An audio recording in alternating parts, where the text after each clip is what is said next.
211장 찬송입니다.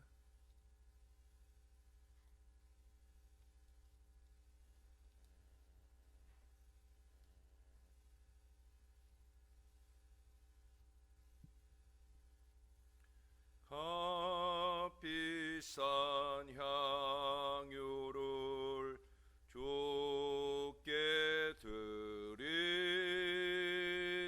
막달라 마리아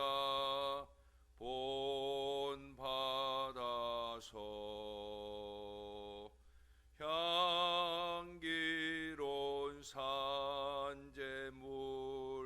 주님께 바치리. 사랑의 주 내 주님께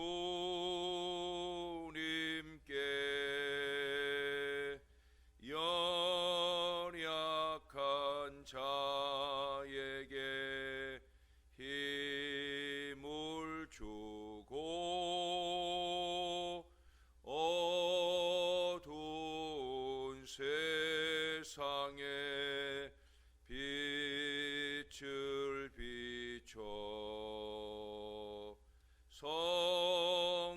성실과 인내로 내 형제 이끌리.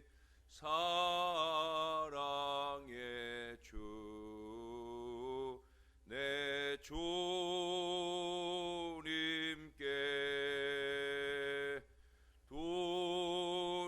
두려운 마음에 소망 주고 슬픔에 쌓인 자 위로하며 길 잃은 자들을 친절히 이끌리. 사랑의 주 내 주님께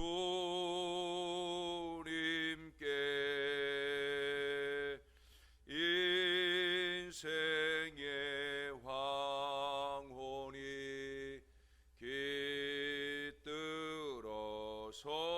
깃들어서 이 땅의 수고가 끝날 때에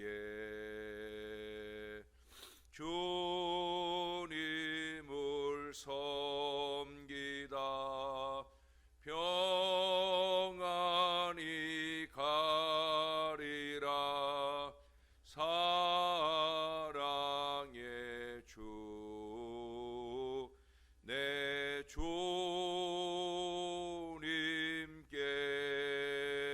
주님께.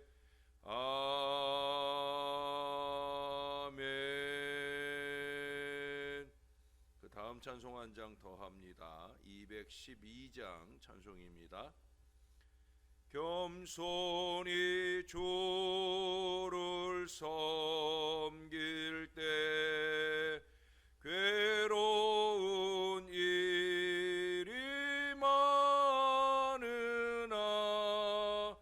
구주여 내게 힘주사 잘 감당하게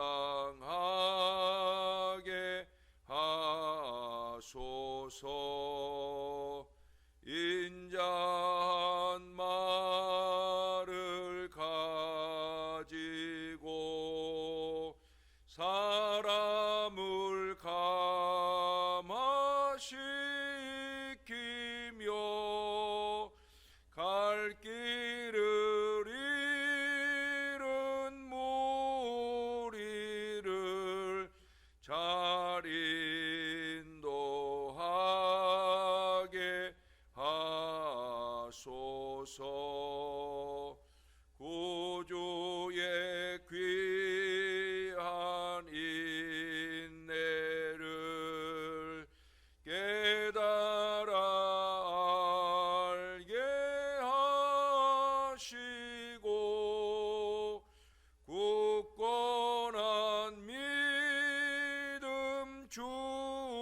주셔서 늘 승리하게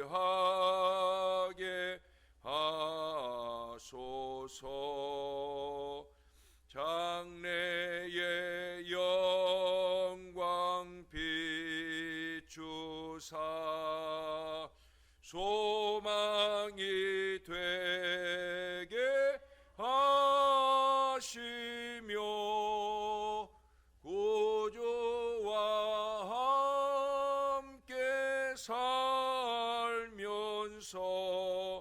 참 평강 얻게 하소서.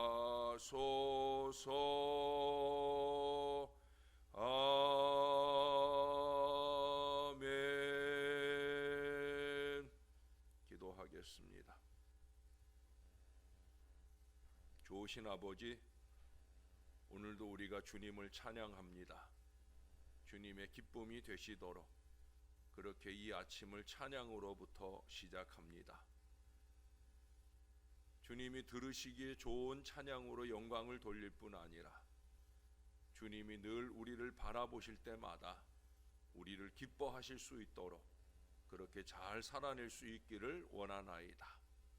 마지못해 우리의 모든 일들을 행함이 아니라 참으로 최선을 다해서 주의 기쁨을 이루려는 온 마음과 정성으로 예배도 하고 헌신도 하고 우리의 삶조차도 주의 말씀대로 살아보려 노력합니다. 주여, 부족한 저희들을 붙들어 주시고 이 한 주간도 또 새롭게 시작하는 3월 한 달도 아버지 하나님 거룩한 은혜 중에 승리의 걸음을 걸어갈 수 있도록 우리의 영을 붙들어 주시옵소서. 오늘도 무명으로 감사 예물 드리는 손길이 있습니다. 기쁘게 연락하시고 소원하는 모든 기도에 응답과 역사를 더하여 주옵소서. 언제나 주님께 영광되기 소원하는 귀한 믿음의 마음이 이 손길에도 우리 모두에게도 넘쳐나게 도와 주시옵소서. 감사드립니다. 예수님 이름으로 기도합니다. 아멘. 하나님 말씀, 오늘은 마태복음 21장으로 가겠습니다. 오늘 본문의 말씀은 21장 1절에서 11절까지 말씀을 보겠습니다. 제21장. 그들이 예루살렘에 가까이 가서 감람산 벳박에 이르렀을 때 예수께서 두 제자를 보내시며 너희는 맞은편 마을로 가라. 그리하면 곧 매인 나귀와 나귀 새끼가 함께 있는 것을 보리니 풀어 내게로 끌고 오라. 만일 누가 무슨 말을 하거든 주가 쓰시겠다 하라. 그리하면 즉시 보내리라. 이는 선지자를 통하여 하신 말씀을 이루려 하심이라. 시온 딸에게 이르기를 내 왕이 내게 임하나니 그는 겸손하여 나귀 곧 멍에 매는 짐승의 새끼를 닫도다 하라. 제자들이 가서 예수께서 명하신 대로 하여 나귀와 나귀 새끼를 끌고 와서 자기들의 겉옷을 그 위에 얹음에 예수께서 그 위에 타시니 무리의 대다수는 그들의 겉옷을 길에 펴고 다른 이들은 나뭇가지를 베어 길에 펴고 앞에서 가고 뒤에서 따르는 무리가 소리 높여 이르되 호산나 다윗의 자손이여 찬송하리로다. 주의 이름으로 오시는 이여 가장 높은 곳에서 호산나. 예수께서 예루살렘에 들어가시니 온 성이 소동하여 이는 누구냐? 갈릴리 나사렛에서 나온 선지자 예수라. 하니라. 아멘. 옛날 어느 나라에 정원을 무척 아끼고 사랑하는 왕이 있었더랍니다. 어느 날 아침에 정원에 나가보니 나무도 꽃들도 다 시들시들 하더라는 거예요. 그 이유는 서로 다른 것들과 자신을 비교하면서 자기가 더 못하다고 그렇게 실망을 하더라는 거예요. 소나무더러 너는 왜 그렇게 풀이 죽었냐 하니까 나는 포도나무처럼 열매를 못 맺잖아요 라고 투덜거립니다. 포도나무는 복숭아 나무처럼 똑바로 서서 열매를 맺지 못한다고 또 투덜거려요. 제라늄은 라일락처럼 날씬하지도 않고 향기를 내지도 못한다라고 불평을 하더랍니다. 그런데 아주 자그마한 펜지꽃만이 생기가 넘치더라는 거예요. 그래서 왕이 칭찬을 하니까 그 펜지가 하는 말이 저는 원래 볼품없는 꽃이잖아요. 그러나 왕께서 필요하셔서 심어 놓으셨다 생각을 하고 왕이 기뻐하시도록 최선을 다해 웃고 있어요 라고 대답을 하더랍니다. 이 펜지꽃의 꽃말은 하트 오브 피스, 평화의 마음의 평화라고 그렇게 알려져 있습니다. 여러분, 겸손은 자기 비하가 아니에요. 우리는 겸손이라고 하면 자기를 낮추되 심지어 자기를 비하하는 것까지 가는 줄로 어리석게 생각을 해요. 비교하여 원망과 불평하는 것은 더더욱더 아닌 거예요. 겸손은 자기를 인정하는 거예요. 주께서 쓰시겠다 하는 그 주님의 쓰임에 합당하도록 최선을 다해서 그 세우신 뜻에 따라 열심 있게 살아가는 것, 그것이 바로 겸손이에요. 오늘 5절 말씀에 보면은 시온 딸에게 이르기를 내 왕이 내게 임하나니 그는 겸손하여 나귀 곧 멍에 매는 짐승의 새끼를 탔도다 하라 말씀하고 있어요. 2000년 전에 이스라엘은 암흑의 시대였습니다. 수도 베들레헴을 비롯하여 주요 도시에는 로마 군인들이 주둔하고 있었습니다. 관리는 군인들과 결탁하여 불법을 행했고 백성들은 무거운 세금 때문에 허덕이고 있었습니다. 그야말로 정치와 도덕은 썩을 대로 썩은 그런 시대였다는 거예요. 백성들은 진심으로 혁명과 메시아의 임하심을 간절히 기다리고 있었습니다. 그리고 그 메시아는 권위에 넘치고 적군과 싸워서 이겨 다윗 왕국의 영광을 재건하게 될 것이라고 믿고 있었어요. 그러나 오늘 5절에 인용한 말씀처럼 구약의 예언자 스가랴는 스가랴서 9장 9절에 보는 것처럼 장차 오실 메시아는 왕으로서의 위엄을 지닌 것은 맞습니다마는 온화하고 겸손한 분이요 평화의 사명을 지시는 분이다라고 말씀하고 있어요. 내 왕이 내게 임하나니, 내 왕이 내게 임하나니. 물론 이스라엘을 한 개인처럼 지칭하여 말하는 것이기도 하지만 우리는 이 말씀을 우리 각자에게, 우리의 왕이 나에게 임한다라는 말씀으로 우리는 받을 수 있어야 된다는 거예요. 근데 이 말씀대로 정령 왕이 입성이기는 하지만 우리 예수님은 우람한 군마를 타고 오시는 것이 아니라 초라한 나귀를 타고 입성하시는 것임을 우리에게 말씀합니다. 어쩌면 그래서 우리가 우리 예수님의 임하심을 함부로 대하고 있는 건 아닌가. 나귀로 임하시니까 내가 함부로 대해도 되는 것 아닌가, 그렇게 생각하지 않는가 라고 생각이 들 때가 많아요. 지금 이 자리에 계신 예수님이 나귀 타고 오시니까 내가 함부로 예배해도 되는 건 아닌가 라는 어리석은 착각으로 이 한 시간을 보내게 되기도 하고, 또한 내가 주님 앞에 헌신할 때에도 나귀로 오신 예수님 앞에 헌신하는 거니까 그까짓 거 뭐 대충 그렇게 해도 되는 줄로 어리석게 착각하는 건 아닌가 하는 생각을 해요. 그러나 오늘 분명히 말하잖아요. 이 나귀를 누가 쓰신다고요? 주가 쓰시겠다. 왕으로 오시는 예수님이 쓰시겠다. 나귀 새끼 같은, 나귀 새끼보다 못한 나를 주님이 쓰시겠다 말씀하고 있는 거예요. 여러분, 이 나귀 새끼는 감난산 벳박의 마을에 왔을 때 주께서 두 제자를 보내어 가져오라 명하신 거예요. 뭐 어느 학자는 거기 그리스도의 후원자가 있어서 나귀를 쉽게 제공했다 하기도 하고, 다른 학자는 그 나귀는 틀림없이 마가 요한의 소유였을 것이라 주장하기도 합니다.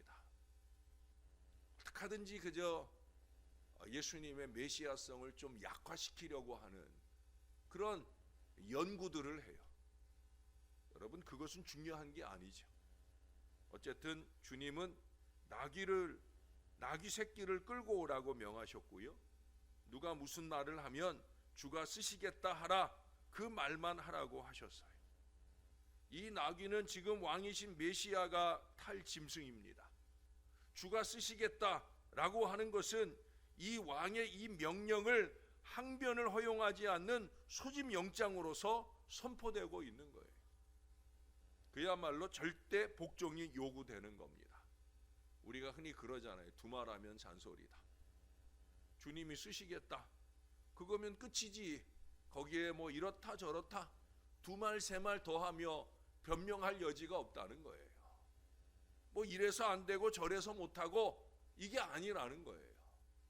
주가 쓰시겠다 그러면 그냥 순종하고 그 이상 복종하고 따라가야 된다는 거예요. 여러분, 베들레헴의 여관 주인을 아시죠? 주가 쓰시겠다 하는 말씀에 그는 응하지 않았어요. 우리는 오시는 메시아를 과연 기쁘게 맞이하고 있습니까? 아니면 말구유까지만 들어오시게 할 생각입니까? 우리는 우리를 부르시는 주님의 그 말씀에 주님 거기까지만 하겠습니다라고 함부로 내가 선을 긋습니까? 아니면 주님의 말씀대로 온전하게 순종합니까? 내 이기와 욕심을 따라서 내 임의의 생각대로 왕으로 오시는 예수님을 제한해서는 안 된다는 거예요. 왕으로서 내게 명령하시는 우리 주님의 말씀을 내가 제한해서는 안 된다는 거예요. 여러분, 알버트 슈바이처는 아프리카에 선교사로 갔을 때, 그가 아프리카에서 병원을 지을 때 그가 손수 벽돌을 찢고 나무를 베는 일을 자기가 앞장서서 도맡아 합니다.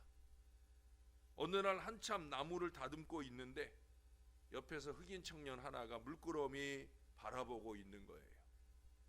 자꾸 시선이 거슬려서 그래서 그에게 말했습니다. 그렇게 보고만 있지 말고 같이 일합시다. 뭐 그렇게 요청할 만 하잖아요. 왜? 슈바이처 본인을 위한 일이 아니라 니들을 위한 일이니까. 니들도 같이 해야지. 어쩌면 그런 의미로 그에게 동역을 요청했을 거예요. 그런데 이 청년이 그러더랍니다. 나는 공부를 한 사람이라 그런 노동은 안 합니다. 그 말을 듣고 슈바이처가 말했습니다. 나도 학생 때는 그런 말을 했소만 내가 공부를 많이 하고 보니까 지금은 아무 일이나 한다오. 그 청년은 몰랐어요. 이 슈바이처가 박사학위가 3개나 있다는 걸 몰랐어요. 박사학위를 3개나 가진 사람은 열심히 일할 마음이, 왜 그럴 마음이 들어요? 주님이 쓰시겠다 하니까. 주님이 쓰시려 한다는 걸 알았기 때문에 몸 안 아끼고 최선을 다해서 주님이 보시기에 좋은 대로 그렇게 쓰임 받도록 노력한다는 거예요. 주께 쓰임 받음이 감사하고 주께 쓰임 받음에 주께 영광되기 위해선 뭐든지 할 수 있다 하는 그 마음으로 최선을 다하는 거예요. 적당히 하는 게 아니에요. 대충 하는 게 아니에요. 신용만 내는 거 아니에요. 마음을 다해서 내 마음과 뜻과 정성과 목숨을 다해서 주 너희 하나님을 사랑하라 하셨으니까 그 마음으로 최선을 다하는 거예요. 예배도 최선을 다하는 거예요. 헌신도 최선을 다하는 거예요. 우리의 삶도 이건 내 삶이니까 라고 사는 게 아니라 내가 주님이 기뻐하시는 삶을 살겠다라는 마음으로 새벽 이 아침을 깨우고 이 하루를 살아갈 동안에도 그 노력과 열심으로 살아가는 거예요. 우리는 무엇이든지 주님이 원하신다면 그럴 수 있는 그 마음이 헌신이고 봉사이고 겸손이 되는 거예요. 제가 목회를 하면서도 보면은요, 무엇인가 부탁하면 항상 노, 안 돼요, 못해요, 이것만 말하는 사람이 있어요. 그 나중에 저는 부탁을 안 해요. 왜? 부탁하면 또 노할 테니까. 근데 부탁 안 하면 또 뭐라고 그래요? 목사가 나만 미워한다고, 나만 제쳐둔다고, 그런 말을 막 서슴없이 쏟아놓고 다녀요. 참 나쁜 사람이죠. 나쁜 사람이에요. 나쁜 사람. 자기밖에 몰라요. 여러분, 그러나 제가 목회를 하면서 항상 부탁하면 예스만 하는 사람이 있어요. 아니, 어떤 일은 내가 부탁하지도 않았는데 알아서 잘 해주는 사람이 있어요.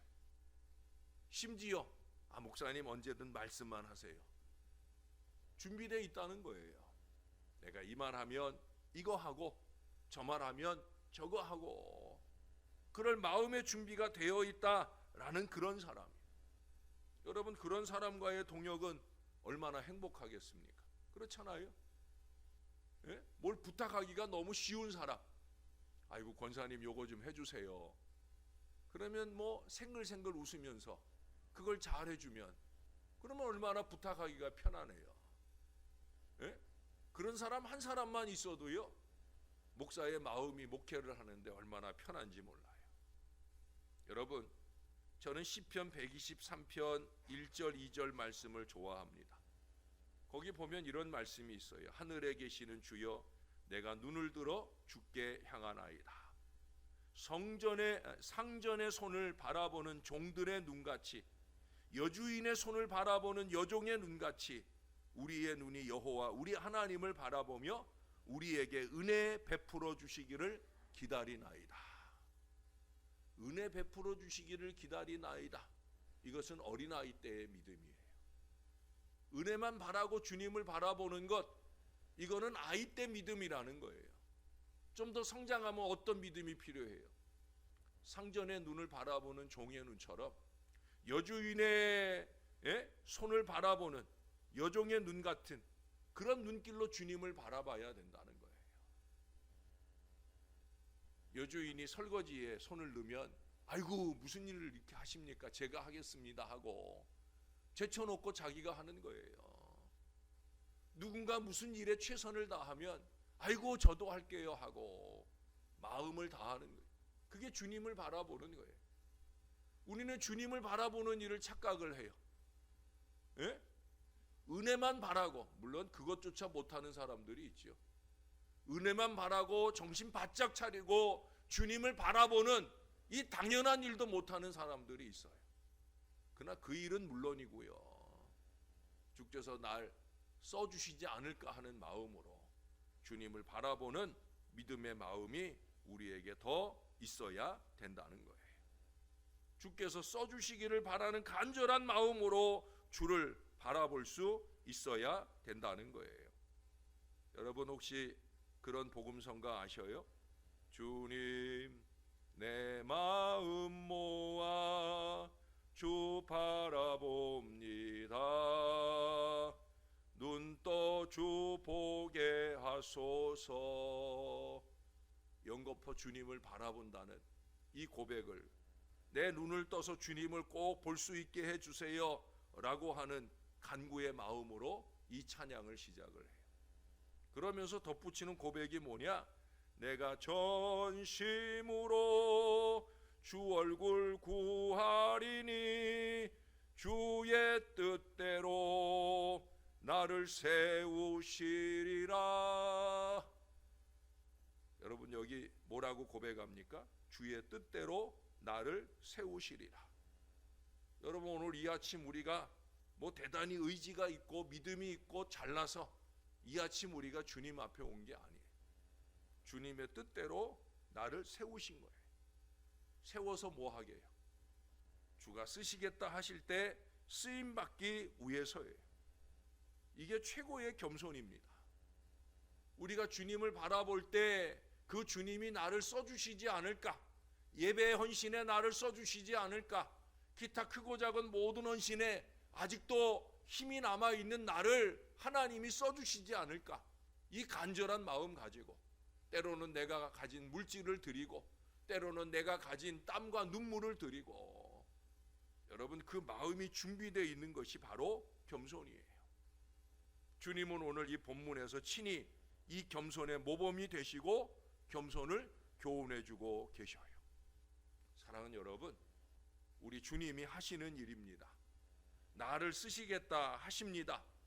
나귀 새끼처럼 스스로 보기에 참 많이 부족할지라도 주의 뜻대로 우리를 부르시면 그 일이 무엇이든지 내 얄팍한 생각과 계산으로 안 한다, 못한다, 게으름을 피우면 안 된다는 거예요.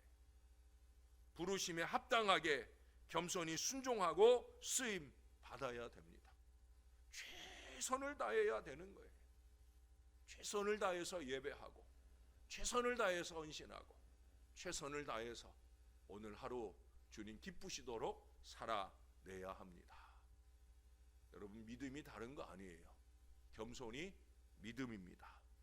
언제나 그렇게 주님께 잘 쓰임받는 겸손한 주의 백성들 다 되시기를 우리의 구주가 되시는 예수님의 이름으로 간절히 축원합니다.